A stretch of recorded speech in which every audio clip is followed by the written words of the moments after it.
Hey guys, how you doing? I'm out here in the woods early Saturday morning to try to beat the heat. We're gonna do some cordwood challenge work today. And because of that, I brought 4 axes with me, 2 single bits and 2 double bits.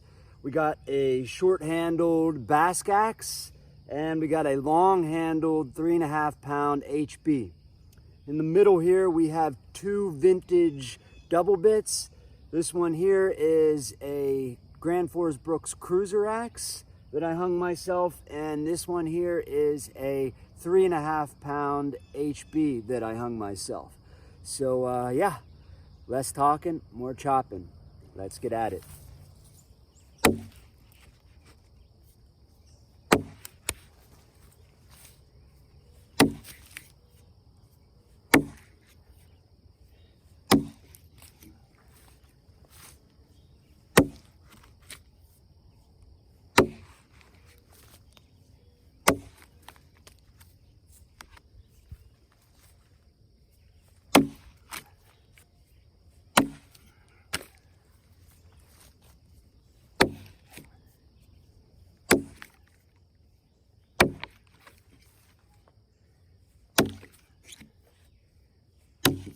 Swing and a miss.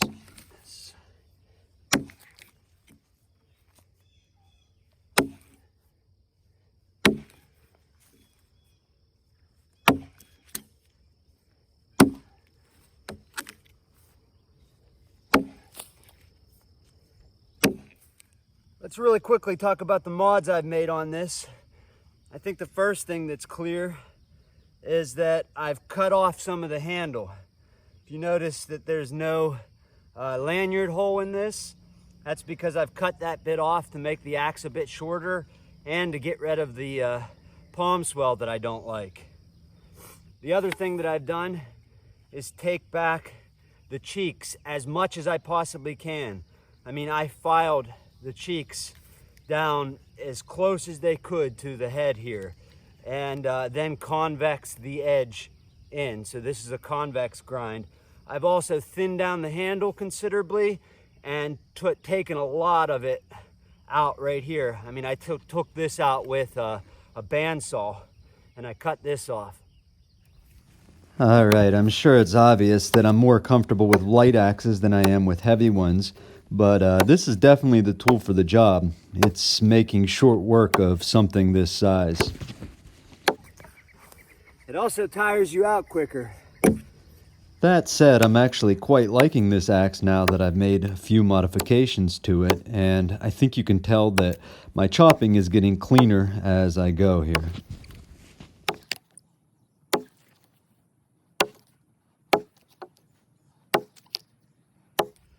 All right, 4 notches later, and I've already done the switcheroo to tennis shorts and tennis shoes. Just can't stand it. It's only 7:30 and it's already hot and humid, but we ain't giving up. We're gonna keep it going. I think I'm gonna do the back of these notches with the Basque axe. So let's turn you guys around and get at it. You guys probably can't tell this, but I'm on the downhill side with the Basque axe, which is about 1 pound lighter than the HB single bit. I'd say this is about 2.5 pounds. I'll put it in the details below. And because I'm on the downhill side, the shorter handle just makes more sense. So let's see if we can separate these two. There she goes.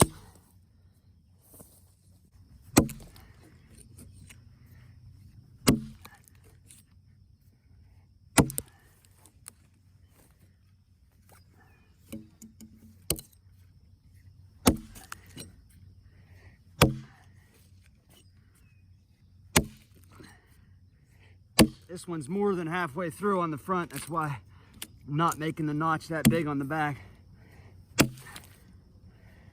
Though I've already underestimated twice.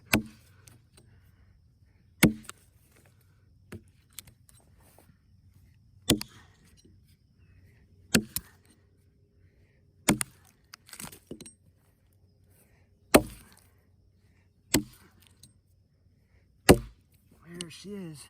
All right, the only mod that I've made on the Basque axe that's worth talking about is that I've changed the slip fit handle to a fixed handle.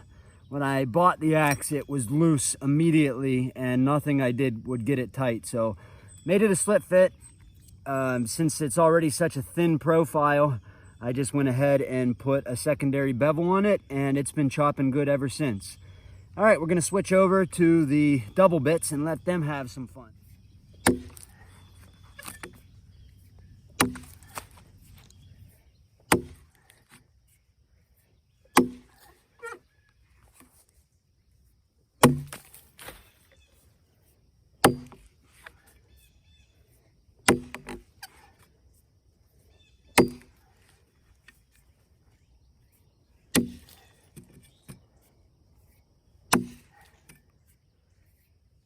Wow, that's some of the worst chopping I've ever done.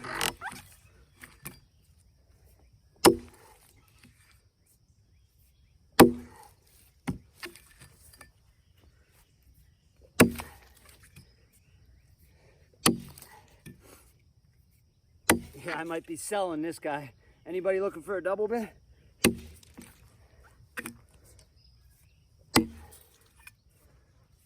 I mean, it chops good when you can hit the mark. I just can't hit the mark. Wow, look at that. Some ugly ass notches. Some ugly ass notches. Nice and sharp, bites nice and deep.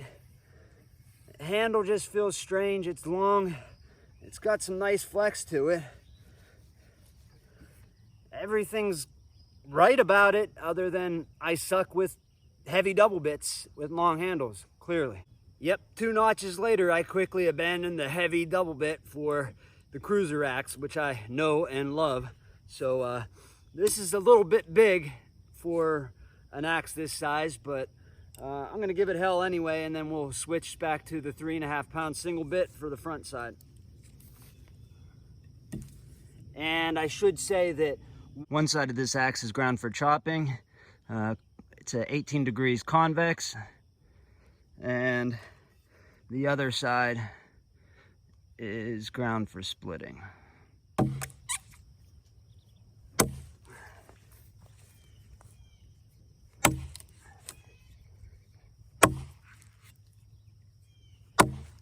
Oh, it just feels so much better.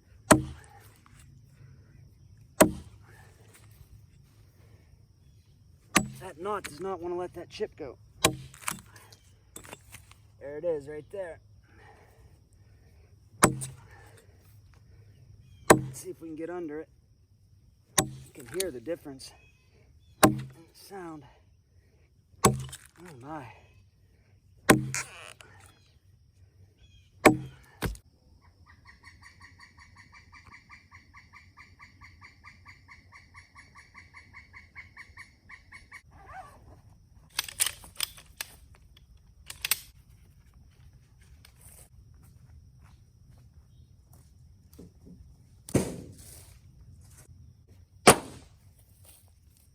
Just saying, this is why I'm always careful when I pick up the wood pile. I saw a mouse nest in there, reaching for some tinder. You guys might not be able to see him, but his little nose is down in there. He's scared. I won't hurt you, little guy. He scared the shit out of me, though. There you go.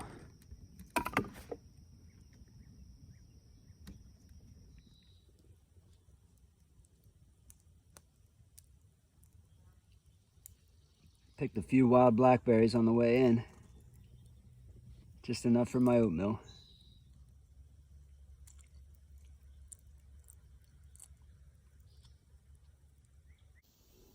All right, guys, we're back from intermission. I want to get the rest of this log bucked up, and then we'll do a little bit of splitting and go from there. That's probably all the time I'll have, but as you can see there, we got a considerable amount of wood to split, so we'll see how these axes do splitting, and then, as I said, go from there. Let's get at it.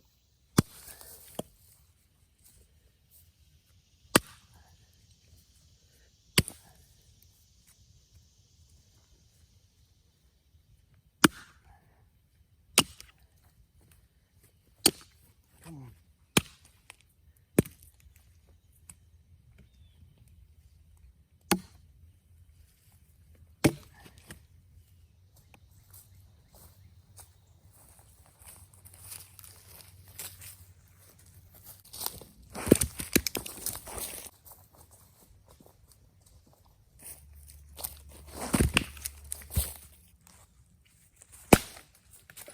No problem there. I'm going to let this shot run a little bit long just so that you guys can get a sense of how I would work through a wood pile like this. I know I'm not much on the safety stuff. That doesn't mean that I don't try to be safe. And one of the things that Stephen Edholm at Skillcult pointed out to me that I've taken into consideration is trying to keep my feet past this area here. I think Dudley Cook calls it the frontal zone. That way if this glances, it's not going to hit my foot. I want to be right here, and I am guilty because of my years of baseball of stepping into it when I hit, and if it ricochets like that, it could hit your foot. So you should be mindful of that, especially on a chisel grind like this, or on a chisel edge like that. That's very prone to glance, so much so that, you know, it might be wise to turn it over, but I think I can hit the center on that and make it split.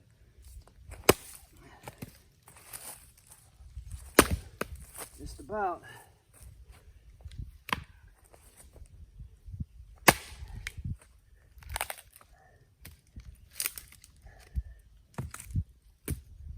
This is kind of how I would go through a pile like this. You just sort of hit them, and then wherever you end up, make a decision from there of how to hit the next one.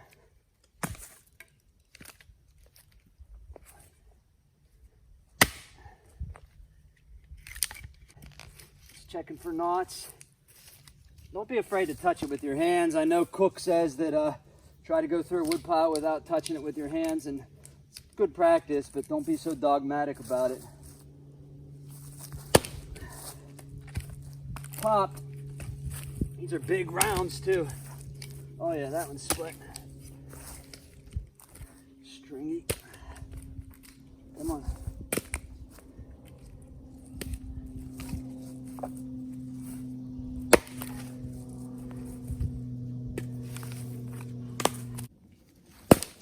There she goes. There she is. Uh-oh. What do we got there? Let's take a peek on the other side. Should go. Just missed the center by about 1/2 of an inch. Sometimes that's all it takes. Try it again. Yep, cracked all the way through. There she is.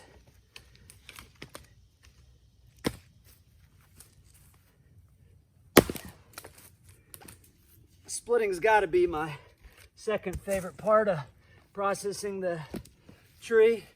You think it would be felling, but felling's tense because something can go wrong, so it's not so enjoyable. Something can go wrong in limbing and splitting as well, very easily. But I think felling, it's safe to say felling is more dangerous. What do we got left there? Pop! Put it up against something that's backed and hit it like that. Still doesn't want to let go.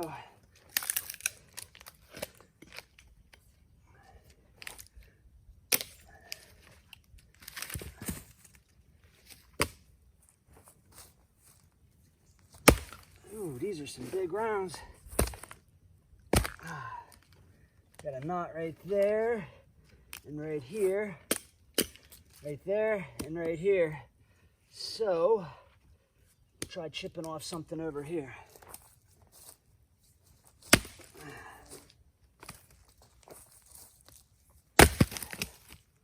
That works sometimes.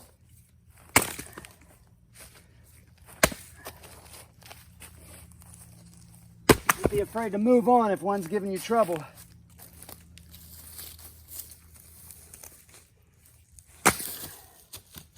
That one's busted, finally. Those guys will give you trouble.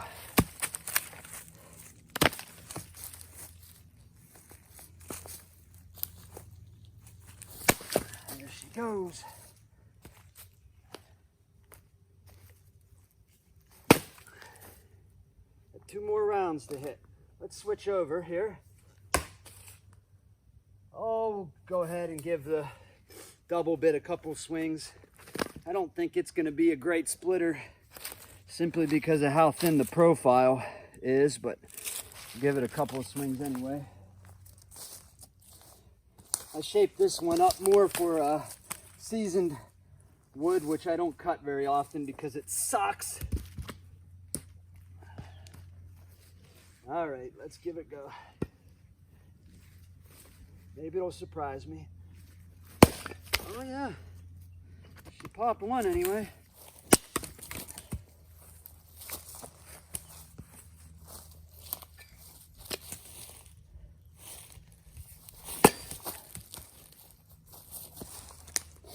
Well, so far the double bit's not doing too bad.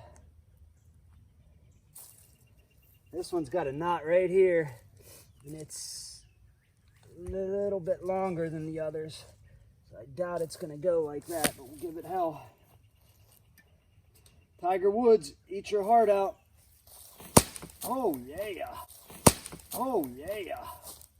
Yeah, you gotta love that sound.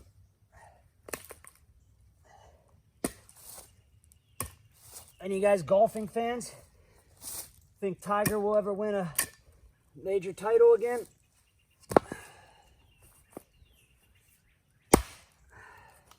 I think so. I don't think he's done just yet. He's got to make all his money back after his wife left him with nothing. That's crazy. She never made a chip shot in her life, but she made off with millions. This one would be dangerous to hit like that because of this chisel edge. You either have to hit it right here, or dead on. I'll give it a shot. Probably gonna miss. Ooh, a little bit off. This is the disadvantage of the double head. It's, you know, doing this, not that effective because that happens.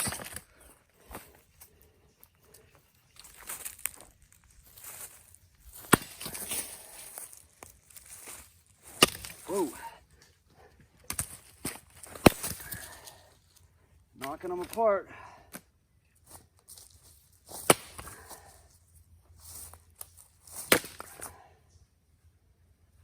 I think that's about it. All right, guys, that's about all I got time for today, but you can see that in, I'd say, about 2 hours of actual chopping and splitting, I got a sizable chunk of cherry here for the Cordwood challenge using these 4 axes. I think it was clear that my favorite for something this size was the 3.5 pounder single bit on now about a 29-inch handle. That seems to be the ideal weight and handle length for me for something this size. Honestly, I'd rather have like a 3.25 pound, but I don't even know if they make such a thing, and if they do, it would be hard to find. My second favorite is going to be the Cruiser, and then from there, of course, the Basque axe. I really don't care for this double bit, this weight on this long of a handle, but it was fun. I'm going to relax for a little bit and then maybe do a little editing later, so we'll see when I get this up. Maybe tomorrow, maybe Monday. In any case, guys, I'll see you on the next one, and I hope you have a good week.